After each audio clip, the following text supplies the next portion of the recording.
Um, but obviously that culture fits in with what we're seeing as a response to the death of Queen Elizabeth, that like Yeah. disconnect, that fairy tale idea. So I've got this up, and I want to focus on this response to the professor.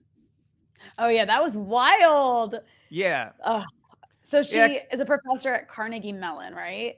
Yeah, I've got her bio here. So she's apparently in Pittsburgh. On the screen, I put up her profile to start us off.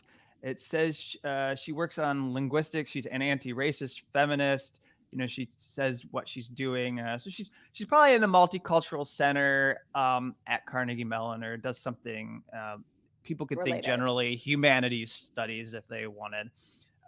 But uh, Jeff Bezos gets on Twitter.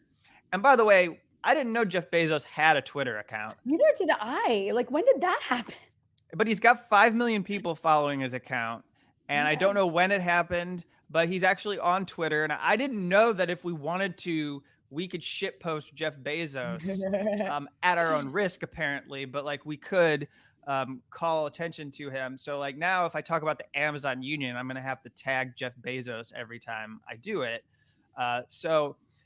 He says this is someone supposedly working to make the world better. I don't think so. Wow. Now we'll get to the tweet that she sent out, but he calls attention to her. I think it's really important as we talk about this to know that without Jeff Bezos pointing out this black professor who is sharing this anti-colonial perspective on the death of the queen, I don't know that we're talking about her tweet as much as we are today. Well, yeah, look at that. 13,000 or 10,000 retweets.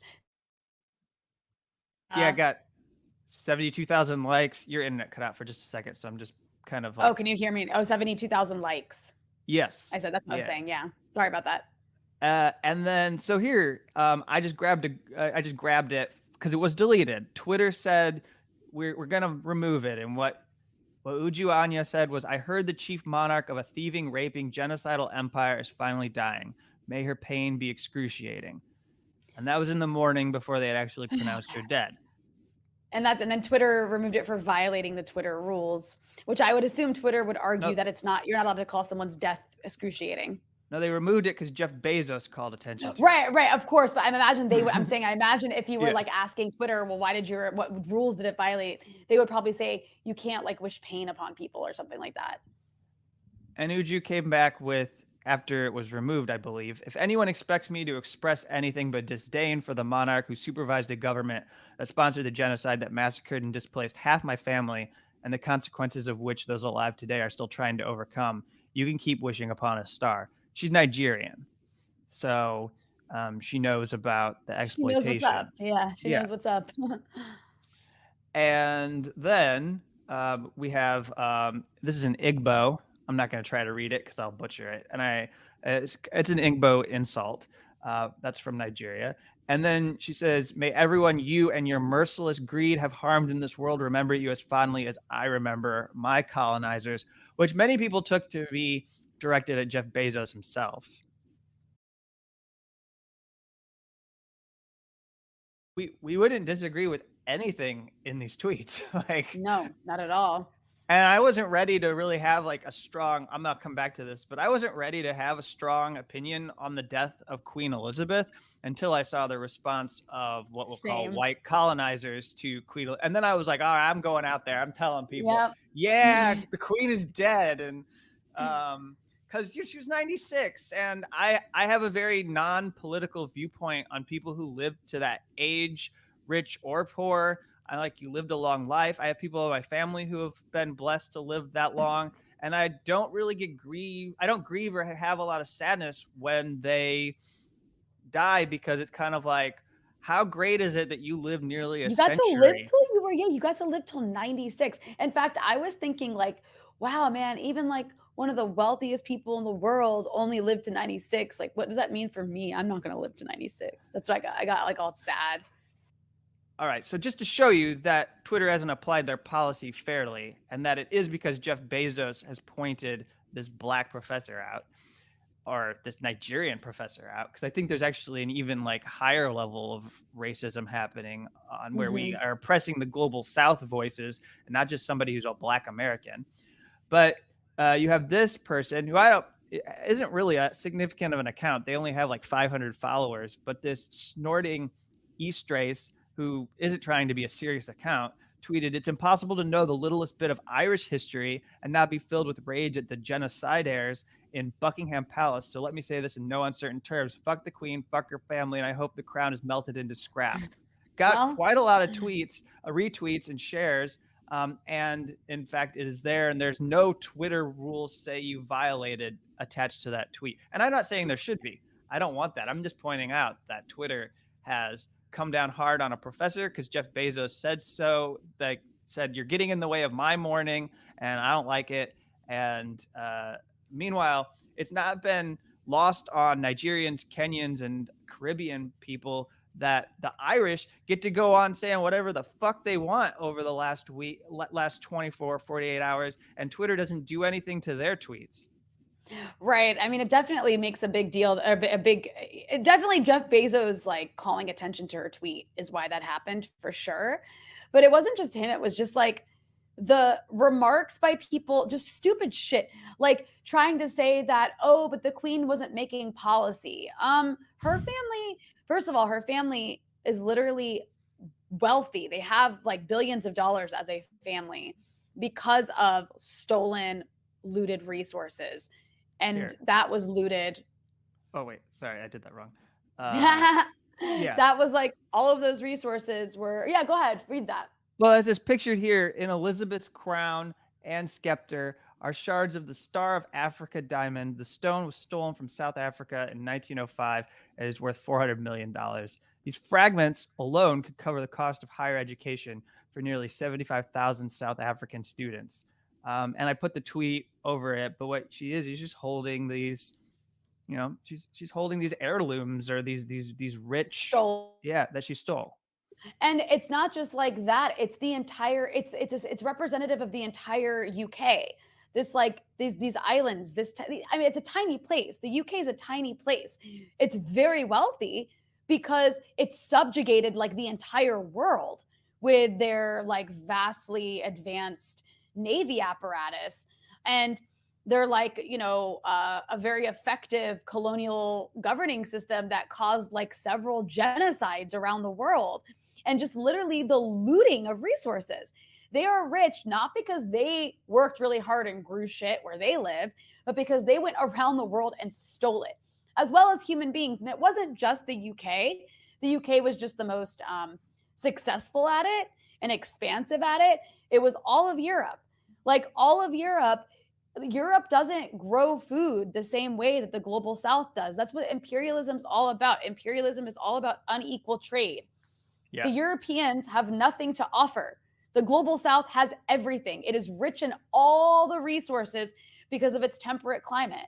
And so, all of these countries in the global North, where everybody's cold all the time and has shitty weather, except for like 2 months in their summertime that are really nice, um, like they need to use their advanced military power to go and steal it and commit horrible atrocities. And that's why the UK is rich.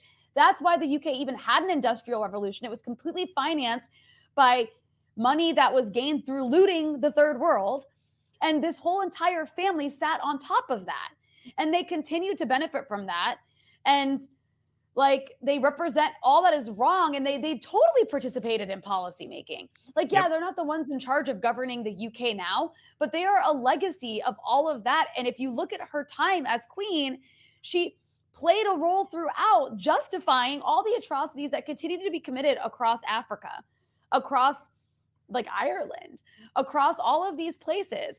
I mean, it's just so disgusting. And like, look, I'm not saying you have to hate her or you have to dance on her grave or celebrate her death, but stop like policing people who are upset about British colonialism because her family has not apologized for any of it. They No. continue to benefit from it. So fuck them. Yeah, I have this economic freedom fighters statement before me there in South Africa. Obviously, these South Africans, and there are others I could speak with clarity, Kenyans, etc.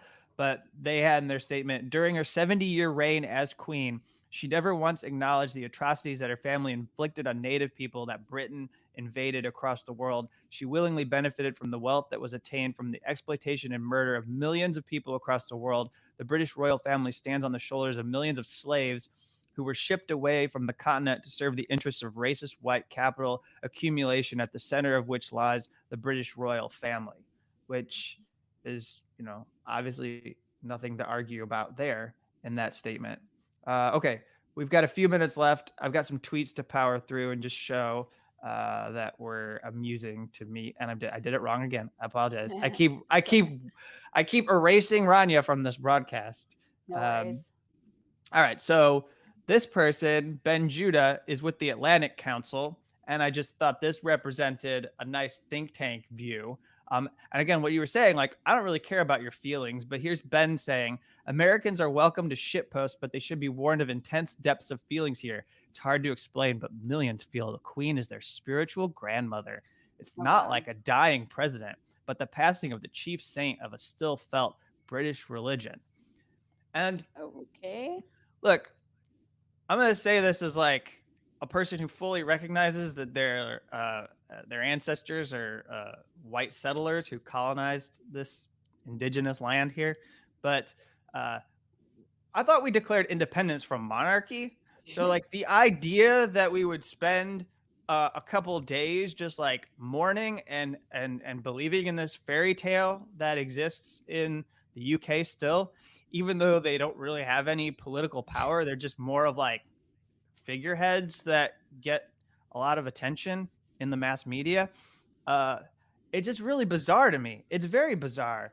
And I don't know if you ever saw or heard this thing from the Irish Times that has been going around. Did you ever see Yeah, I what saw they it. wrote? Yeah, I just like it. Having a monarchy next door is like having a neighbor who's really into clowns and has daubed their house with clown murals, displays clown dolls in each window, and has an insatiable desire to hear about and discuss clown related news stories. More specifically for the Irish, it's like having a neighbor who's really into clowns and also your grandfather was murdered by a clown.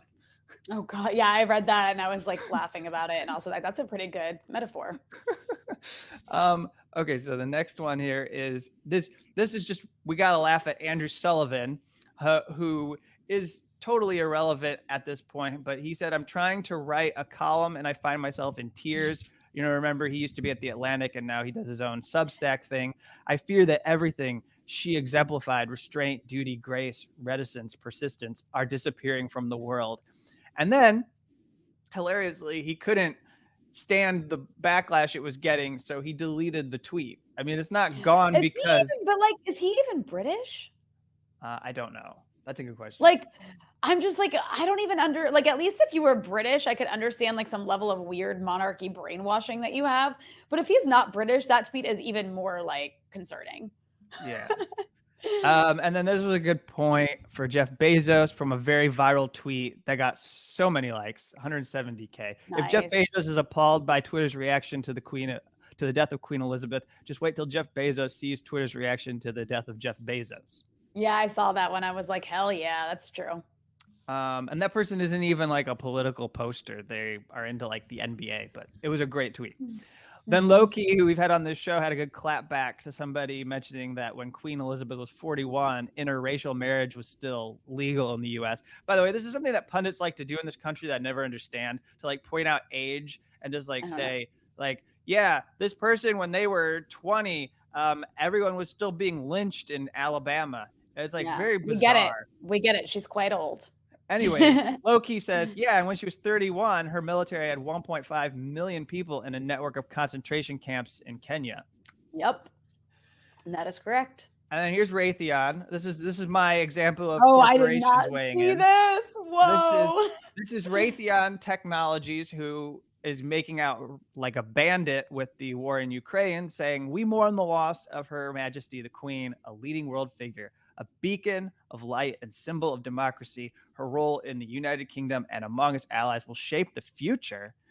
Our thoughts are with her family at this time." Just, All right. Well, I mean, yeah, Raytheon definitely and I showed you that one already. sits on the shoulders of the British Empire, if you think about it in many ways. Yep. All right. So I think that does it. We'll put this up on the screen here. I think we'll probably put out part of this episode, maybe just the stuff that we did on the Queen. We'll put that out for everyone who are our general public audience, and then for our subscribers, maybe we'll share the first part there where we got into a discussion about fascism and the MAGA Republicans and Joe Biden, etc.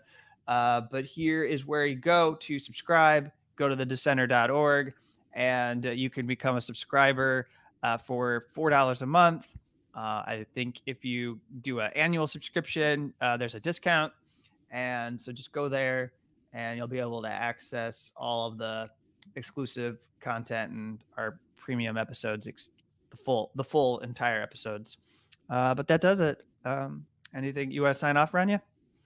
Yeah, thank you everybody for all your support. If you're not already supporting the show, you should. And we'll be back next week.